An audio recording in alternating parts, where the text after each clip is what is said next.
د بیرته راستنېدونکو کډوالو لپاره د اسلامي امارت د واکمنۍ زبردست اقدام. نوموړې واکمنۍ د یادو کډوالو په اړه له چا سره د څه په اړه تړونونه لاسلیک کړل. درنو لیدونکو ستړي مه شئ. د اسلامي امارت د واکمنۍ د صنعت او سوداګرۍ وزارت وزیر د 5 ټولنو سره د 2.5 میلیونه ډالرو په ارزښت د همکارۍ هوکړه لیکونه لاسلیک کړل. د نوموړې واکمنۍ د صنعت او سوداګرۍ وزارت د 15 یا پنجشنبې پر ورځ د هغوی پر 11 خبر ورکړی چې دا هوکړه لیکونه د راستنېدونکو کډوالو د اقتصاد ادغام، د کاري وارو برابرولو او د کورنیو د اقتصادي بیا رغونې په موخه لاسلیک شوي دي.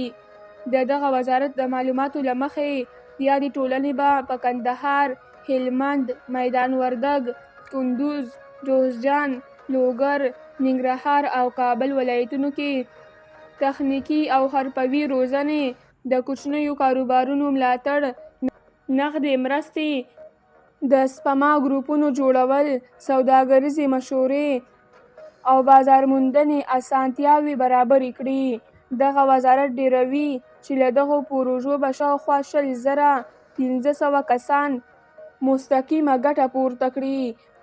په ځانګړي ډول ښځینه سوداګرې، ځوانان او هغه کسان له اعتیاده بیرته عادي ژوند ته راګرځېدلي دي.